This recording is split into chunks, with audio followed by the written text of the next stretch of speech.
su programa de debate político Tesis y Antítesis, programa que se graba en Ñahui Estudios Secomi, desde donde damos la bienvenida a los asambleístas y opositores Luis Fernando Torres y Virgilio Hernández. Yo soy Belkis Sánchez y por los próximos 30 minutos estaré moderando este debate. Recuerden que llegamos hasta sus hogares gracias a la señal abierta de la televisión legislativa del Ecuador por los canales 42 en Quito, 22 en Guayaquil y 27 en la ciudad de Cuenca. También por la radio de la Asamblea Nacional en todas las provincias del país. Y por supuesto, gracias a la reproducción de la red de canales comunitarios regionales asociados del Ecuador, se crea. Aquí comenzamos. El pasado 20 de febrero entró en vigencia la Ley Orgánica para el cierre de la crisis bancaria o de los deudores de buena fe, también conocida, ley con la cual se inicia una serie de reformas y derogaciones de leyes del periodo de políticas neoliberales. La ley del cierre de la crisis bancaria está ya en vigencia y a continuación veamos un detalle de los plazos que establece. La Ley Orgánica para el Cierre de la Crisis Bancaria de 1999 se publicó en el Registro Oficial número 188 el pasado 20 de febrero, fecha a partir de la cual corren los plazos para el recálculo de las deudas y la reliquidación de cartera para los perjudicados de la crisis bancaria. Recálculo. El artículo 15 señala que los deudores cuyo capital inicial de la operación fuere hasta $100.000 accederán al recálculo sin ninguna restricción. Para quienes estén sobre este monto hasta los $2 millones podrán beneficiarse del recálculo siempre que hayan efectuado abonos de la deuda. Si el deudor no hizo ningún abono, deberán pagar al menos el 10% del valor del capital inicial en un plazo máximo de 180 días. El plazo para el pago del saldo recalculado será de 6 años, al cual se le aplicará la tasa de interés anual del 5%. El primer año será un periodo de gracia. Sobre las operaciones no vinculadas, la Superintendencia de Bancos en el plazo de 60 días revisará el listado de operaciones no vinculadas reportadas al Banco Central del Ecuador. Su pronunciamiento será notificado al Banco Central para que se proceda al recálculo. De igual forma, el pago de acreencias al sector privado de hasta $75.000 por acreedor y por una sola vez concluirá en el plazo de 365 días. El Banco Central del Ecuador tendrá el plazo de 120 días para liquidar los fideicomisos y las fiduciarias, hasta 150 días adicionales para transferir de su patrimonio los inmuebles urbanos a favor del Servicio de Gestión Inmobiliaria del Sector Público Inmobiliario y los inmuebles rústicos a favor del Ministerio de Agricultura y los bienes muebles, cartera y otros activos que tuvieran aportados a sus patrimonios a favor del Banco Central del Ecuador. Iniciamos este debate con el asambleísta Luis Fernando Torres. Asambleísta, ¿cómo analiza la vigencia de esta ley? Bueno, esta ley es una de las más complejas que ha aprobado la Asamblea en los últimos 8 meses, compleja en lo técnico, y ciertamente una de las bondades de la ley es que reconoce expresamente que fracasó la GD, que fracasó la Superintendencia de Bancos, que fracasó el fideicomiso No Más Impunidad, a la hora de cerrar completamente la crisis bancaria de 1999. En los considerandos de la ley, uno advierte claramente, por lo menos, ese reconocimiento a un fracaso que estaba cantado y anunciado desde 1999. Cerca de 15 años le ha tomado al sistema público ecuatoriano llegar a una solución como la que se encontró, que no es la perfecta, que ha sido muy cuestionada, pero por lo menos elimina la incertidumbre que existía entre acreedores y deudores de buena fe. En definitiva, la ley parte de una serie de supuestos de las causas de la quiebra bancaria del 98 y del 99. Llegan a decir, por ejemplo, que la ley de mercado de valores y la ley del sistema financiero nacional aprobada durante el gobierno de Sixto Uramballén es una de las grandes causas del quiebre bancario, porque en virtud de esa legislación se desreguló completamente el sistema financiero. Eso no es cierto. La ley de mercado de valores, que estuvo vigente hasta hace poquísimos días, permitió que se reactive la economía ecuatoriana. Más bien hubo controles. Lo que pasa es que la crisis económica que vivió el país en la década de los 90 explica en buena medida la quiebra bancaria y, por supuesto, los abusos de algunos personajes vinculados a la banca que no tuvieron el suficiente celo con el manejo de los recursos que tantos depositantes dejaron en la banca ahora extinta. Gracias, asambleísta Virgilio Hernández. Su criterio respecto de lo dicho. El asambleísta Torres ha mencionado que no es una ley perfecta. Bueno, sí, efectivamente es una ley que no tiene soluciones perfectas, porque además lo que se está buscando es tratar de arreglar un problema que 15 años ha tenido en vilo al país y también algunas personas que han estado esperando, por ejemplo, por recuperar sus depósitos. Y esta situación es provocada por una serie de políticas y de novelerías que se aplicaron durante la década de los 90, que básicamente lo que hicieron es que el Estado pierda su capacidad de regulación y de control. Mire que aquí las posiciones neoliberales que se aplicaron en esa década incluso exceden lo que los propios liberales señalan, que uno de los roles tiene que ser la regulación.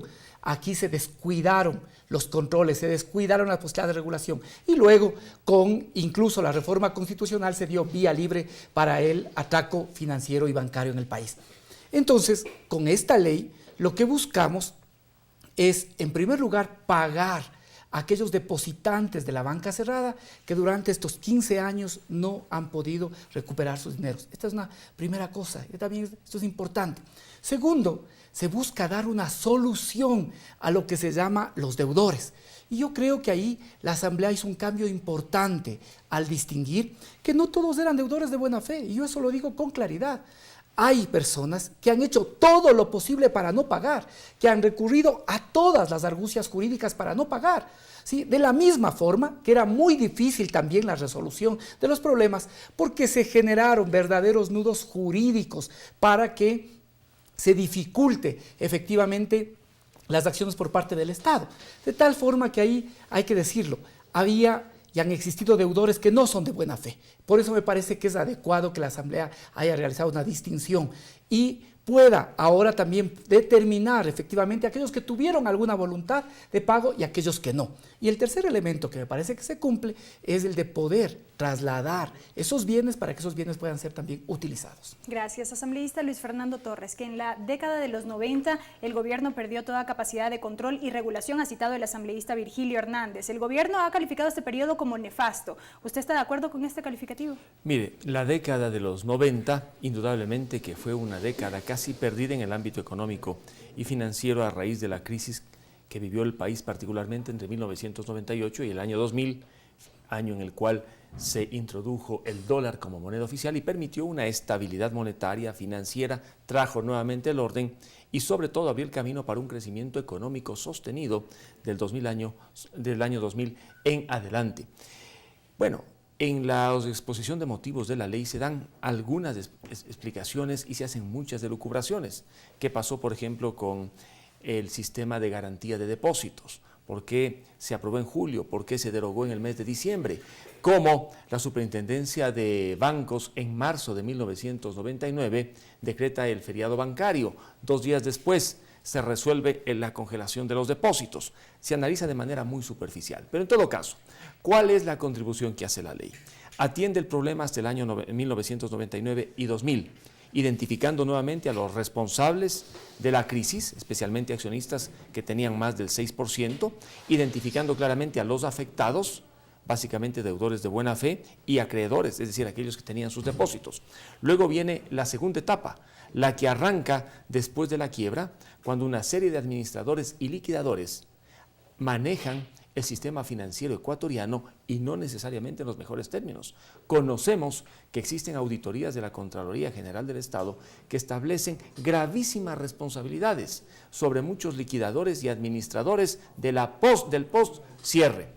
Ese es un tema también que se trata y abre el camino la ley para que se puedan hacer investigaciones, inclusive en el ámbito penal, a esos administradores y liquidadores. Y luego viene la tercera etapa, con la vigencia de la ley. Cómo pagar a los acreedores hasta $75,000 y cómo facilitar fundamentalmente el pago de las deudas por los deudores no vinculados. Gracias.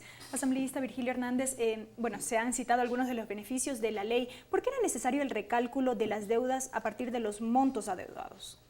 Porque efectivamente, y aquí nuevamente yo insisto que había que distinguir, y bien hizo la Asamblea. Creo que en la Asamblea se introdujeron algunos cambios que mejoran sustancialmente a la ley, y uno era precisamente, el artículo 14 del proyecto original, lo que hacía es establecer un mecanismo general, Y en ese mecanismo general podían verse beneficiados los deudores de buena fe, pero también aquellos que no han sido deudores de buena fe y que todo el tiempo buscaron evitar el pago.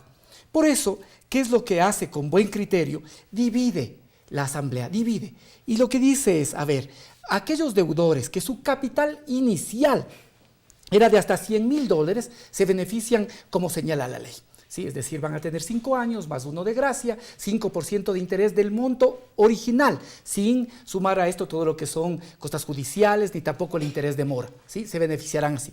Luego, un segundo grupo, y esto es importante, de aquellos deudores que van del rango desde $100,000 hasta 2 millones, cuyo monto inicial fue ese, su deuda inicial fue ese, de 100,000 a 2 millones de dólares. Pero aquí ya hay una condición que se introduce, siempre y cuando se han registrado pagos. Es decir, si es que evidenciaron que estaban en la voluntad, que querían pagar, ¿sí? De lo contrario, tendrán que pagar y realizar un monto del 10% del capital inicial. Y un tercer grupo que se plantea es aquellos deudores que son de más de 2 millones de dólares, de igual forma se benefician de la ley siempre y cuando hayan registrado pagos mayores al 50% o inicialmente hagan un pago de por lo menos el 35%. Y esto está bien, porque no puede ser que esta ley sirva para licuar a aquellos grandes deudores y sobre todo a estos deudores que intentaron inescrupulosamente no pagar. Entonces me parece que la Asamblea hace bien con esta distinción y creo que mejora de forma sustantiva la ley. Gracias. Amigos, en este primer bloque hemos puesto en contexto un poco el contenido de la ley para el cierre de la crisis bancaria. Al volver estaremos escuchando testimonios de los denominados deudores de buena fe. No se vayan.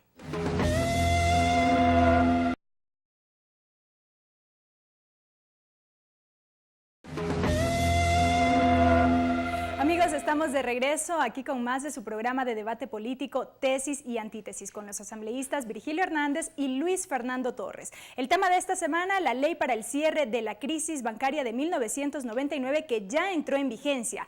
Recuerden que llegamos hasta ustedes por la señal abierta de la televisión legislativa, por los canales 42 en Quito, 22 en Guayaquil y 27 en la ciudad de Cuenca. El equipo de Tesis y Antítesis entrevistó a algunos de los integrantes del grupo de deudores de buena fe, quienes contaron sus historias y sus expectativas respecto de esta ley.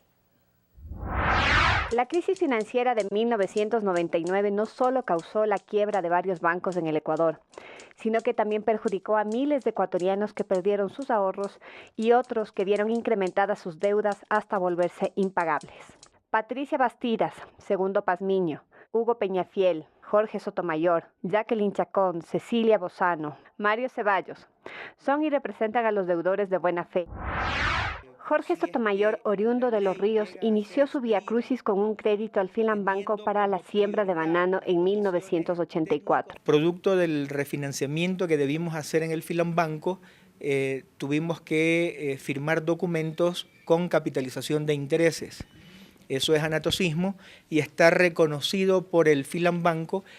Hoy la deuda que la familia Sotomayor tiene con el Filambanco, actualmente en poder pues, del Banco Central, asciende a $4.600.000, cuando la deuda original fue de $600.000 apenas entre desembolsos en sucres y desembolsos en dólares.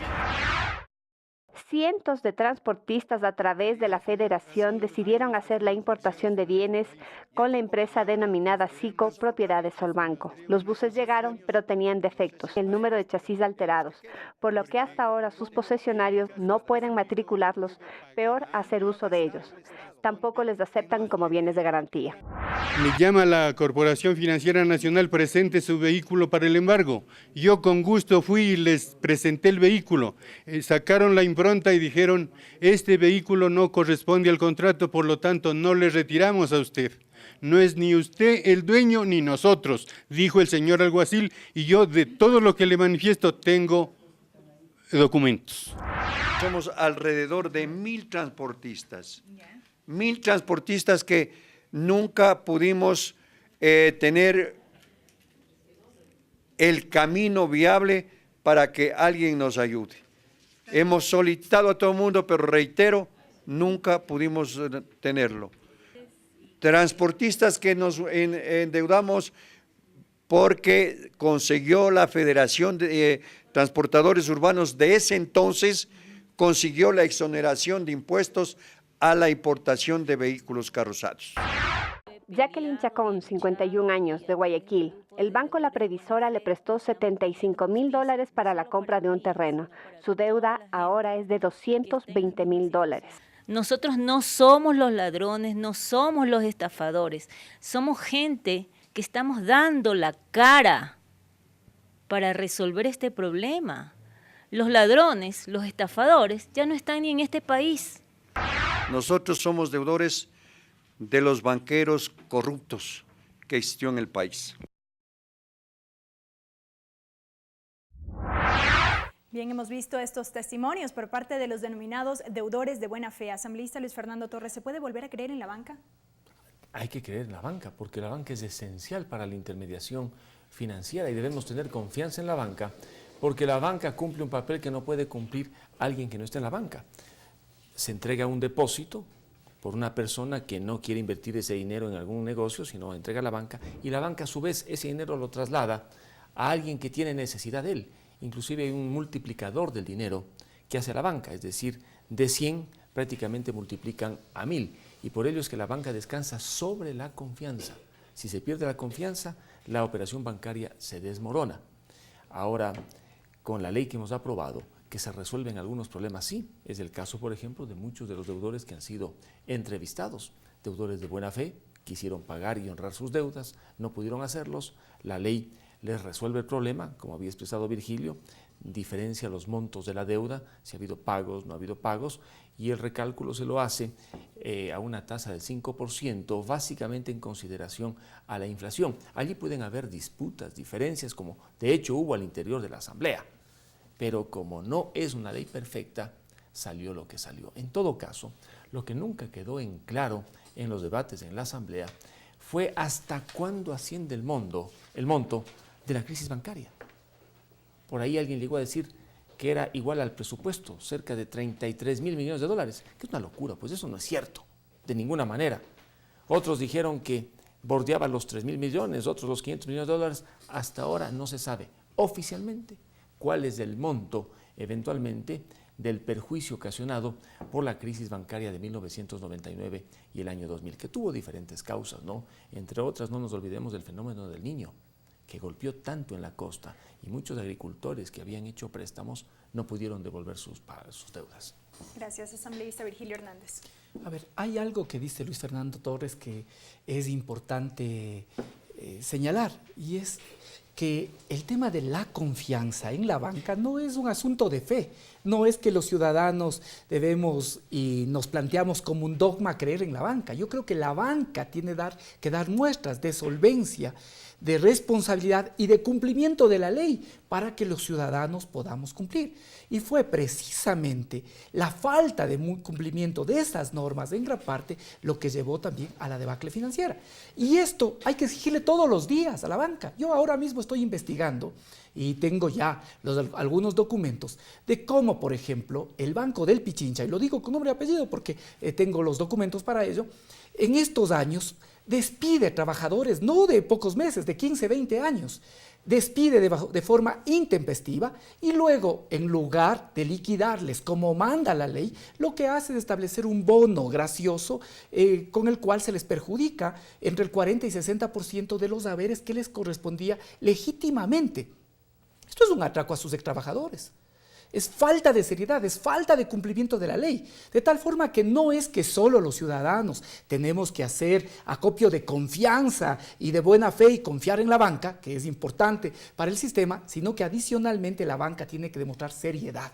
Creo yo que aquí hay un tema conceptual, y es que en general cuando se han realizado actividades financieras, bancarias, y yo diría en algunos casos también empresariales, hay una especie de rentismo pernicioso. Entonces se busca cómo logramos tener la mayor cantidad de beneficios, cómo logramos los mayores resultados posibles, cómo logramos incluso sacarle la mayor cantidad de plata al Estado sin actuar de manera responsable sin cumplir las obligaciones. Creo que este es un tema que nos deja claramente determinado este problema que ahora, 15 años después, estamos buscando solucionar. Gracias, asambleísta Torres, su opinión. Bueno, en la década de los 90 la banca sí estuvo regulada, pero muy mal regulada, muy mal regulada. Ahora la banca está aún más regulada. Podríamos decir que hay una injerencia permanente en el sistema financiero ecuatoriano, excesivo. A pesar de ello, el sistema financiero nacional es bastante sólido. Los bancos funcionan y cumplen la función que están llamados a cumplir: recautelar los dineros que los depositantes entregan al banco y luego canalizar esos recursos hacia otros sectores. ¿Injerencia de quién, perdón? Injerencia del Estado, ¿no? A través de sus autoridades, superintendencias, hay regulaciones, una serie de limitaciones. La banca ecuatoriana es una de las más reguladas en América Latina y a pesar de eso está allí. Y en buena hora que la banca tenga pues el nivel de solvencia que esperamos los ecuatorianos. Afortunadamente la ley que aprobó la Asamblea no sobreregula aún más la banca, no interfiere en la banca, afortunadamente, más bien va por otros espacios facilitando estos pagos y prácticamente trasladando las responsabilidades al Banco Central, porque será este organismo el que deba cobrar a los deudores de buena fe y el que deba pagar a los acreedores. Por lo tanto, el rol del Banco Central, según la ley, es determinante para cerrar el capítulo de 1999. Ahora bien, ¿qué queremos los ecuatorianos? Una banca sólida, una banca que respira, una banca que da confianza y seguridad. Sí, y hay que unirse para ello. Si la banca tiene utilidades, es una buena señal para aquellos que han dejado sus recursos en la banca. ¿Qué tal si la banca no tuviera utilidades? El depositante sufriría porque diría: el negocio no funciona. Lo que quiere el depositante es que el negocio funcione y funcione bien, porque en definitiva el banquero no maneja dineros propios, maneja dineros ajenos y los canaliza, sea para el consumo o para la producción, en función de las necesidades y el dinamismo de la economía nacional. Gracias, asambleísta Hernández. ¿Injerencia excesiva del Estado? Vea que ahora que hay coincidencias con Luis Fernando, yo voy a señalar otra. Creo que efectivamente el país es importante que conozca, que sepa qué le costó al Ecuador, qué le costó al Estado la crisis bancaria, qué significó. ¿Qué significó para el Estado ecuatoriano, más allá de todo el drama humano? Porque atrás de esto hay situaciones como las que hemos podido ver, pero también si nosotros miramos lo que pasó con la crisis financiera y vemos también la cantidad de ecuatorianos que salieron del Ecuador, vamos a encontrar que hay una íntima relación. Creo que es importante. Deberíamos promover, como se hizo, por ejemplo, en el Perú, un proceso de investigación que nos permita mirar retrospectivamente qué significó para el Ecuador el costo de la crisis bancaria. Y además, no solo qué significó para el Ecuador, quiénes fueron los beneficiarios. Creo que eso es importante. ¿Quiénes se beneficiaron? Mientras para todos, mientras para el Ecuador fue crisis, mientras para un gran sector de la sociedad fueron momentos difíciles, otros hicieron su agosto. Por lo tanto, creo que eso es importante que podamos conocer. Y yo coincido nuevamente en que se requiere una banca que funcione, pero no hay cómo dejar de señalar y de decir que no es que la banca solo funciona por sus propios méritos. Cuando estamos mirando que hay un funcionamiento adecuado del sistema financiero bancario, cuando decimos que los ecuatorianos hemos recuperado la confianza, la credibilidad del sistema bancario, también y sobre todo se debe a que hemos tenido un ambiente de estabilidad económica, de que estos años se ha aplicado una política económica adecuada que ha permitido paulatinamente recuperar la confianza, que ha permitido que los ecuatorianos podamos volver a confiar en la banca a pesar de que la banca fue responsable de una de las principales crisis que ha vivido el Ecuador. De tal forma que no solo aquí son esfuerzos y por eso también se demanda y se exige que pueda existir corresponsabilidad de la banca. Las ganancias de la banca no solo son pues debido a su buena gestión, a su buena gerencia, sino también ahí hay una inversión social del conjunto de la sociedad ecuatoriana y políticas económicas adecuadas que han permitido ir paulatinamente recuperando ese ambiente de confianza y con leyes como estas estamos además buscando superar problemas que han estado 15 años sin poder hacerlo. Gracias. Amigos, es tiempo de una nueva pausa. No se vayan, esto es Tesis y Antítesis.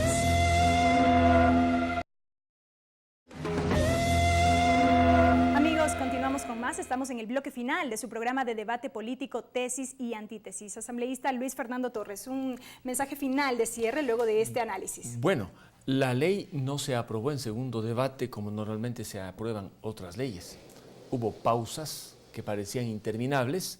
Uno veía pues a los asambleístas de la bancada de gobierno que estaban en los pasillos, que ponían una coma, sacaban un adjetivo, no se ponían de acuerdo, hasta ahora no sabemos en qué, especialmente en las disposiciones generales y finales, hasta que finalmente pues salió humo blanco, retornaron a la sala y se aprobó.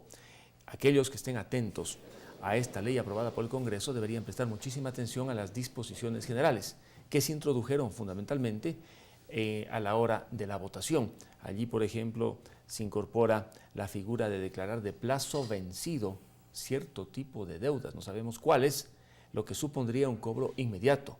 Otras no van a ser de plazo vencido. Pues ello uno no entiende por dónde va.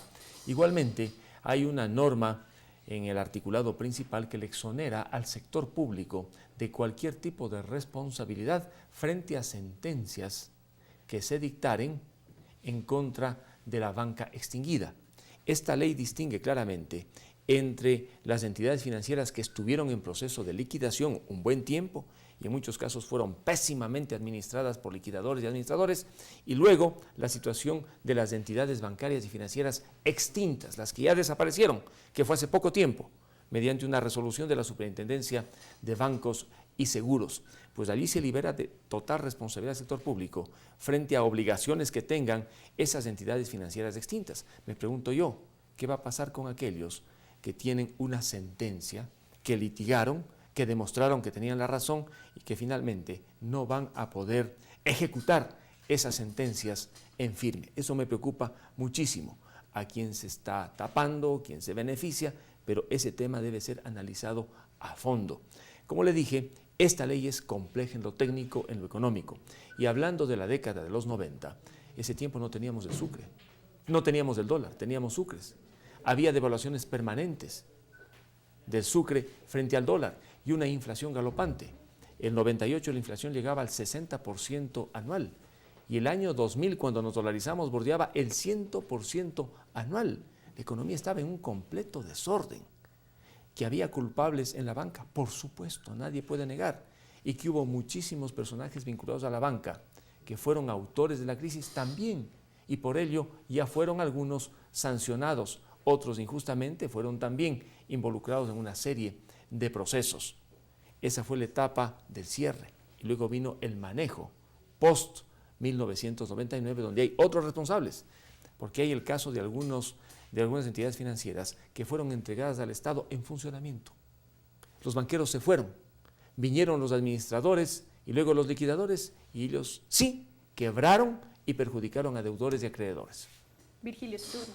Sí, a ver, mejor yo creo que no hay que hablar, sino investigar, porque en la década de los 90 pasaron cosas desastrosas para el Ecuador.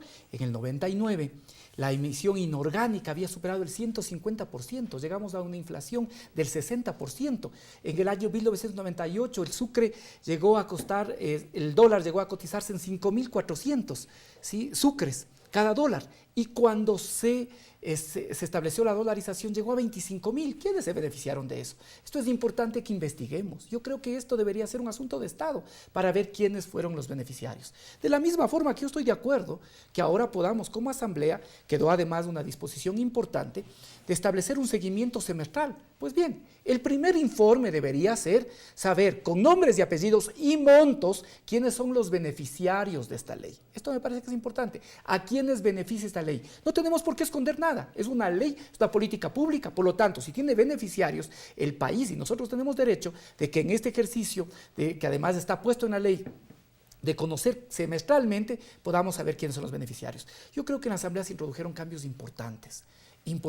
Uno, por ejemplo, el de distinguir que no todos los deudores son lo mismo, que hay pequeños, medianos y grandes deudores, que unos quisieron pagar, otros no pudieron pagar y otros no tuvieron la voluntad de pagar nunca e intentaron mecanismos judiciales y extrajudiciales para no hacerlo. Creo que otro aporte importante que se hace en la ley es, por ejemplo, señalar que hay que investigar pues, a quienes administraron los fideicomisos. ¿Qué es esto? Aquí encima se exige pagos al Estado por una gestión que fue nula, inexistente o deficiente. Se actuó contra los intereses del Estado. Creo que haber introducido eso en la Asamblea también es un cambio importante. De igual forma, el haber establecido que se acogen a esto, los que suscriban, en 60 días tienen que acercarse los deudores y suscribir con el Banco Central o la Corporación Financiera, un documento que lo que hace es renovar la deuda, ¿no? Pero si hay unos, y yo le aseguro que podremos evaluar esto, que habrá unos que no van a pagar, entonces no hay por qué concederles los beneficios de la ley. Entonces hay que volver al monto original y a las tasas de interés que estaban inicialmente establecidas. Me parece que otra cosa importante también que se establece es que con esto se suspenden los juicios de insolvencia y se permite que los deudores que tienen buena fe puedan efectivamente arreglar. Creo que ese es otro cambio importante. Otro cambio importante que se hace en la Asamblea es el que se permite, por ejemplo, que aquellas compañías que estén en funcionamiento puedan ser trasladadas efectivamente al Ministerio del Ramo, pero se faculta y se dispone que el Ministerio pueda trasladar a los trabajadores o a los actores de la economía popular solidaria. Creo que hay cambios importantes, pero sobre todo esta ley deja una gran lección. No nos podemos olvidar cómo funcionaba el país y cómo ahora, en cambio, cada día el país cambia. Gracias, asambleísta Virgilio Hernández, y también, por supuesto, al asambleísta Luis Fernando Torres. Amigos, hemos escuchado los criterios respecto a la ley para el cierre de la crisis bancaria ya en vigencia.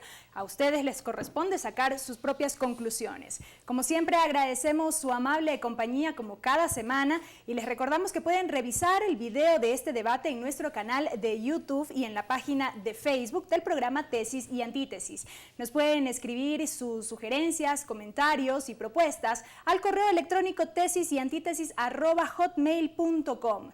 Les recordamos además que este programa se reproduce por la señal de la radio de la Asamblea Nacional los lunes a las 8 de la mañana. El reprise por televisión legislativa el jueves a partir de las 19:30. También agradecer la difusión por la red de canales comunitarios regionales del Ecuador asociados SECREA. Hasta la próxima semana.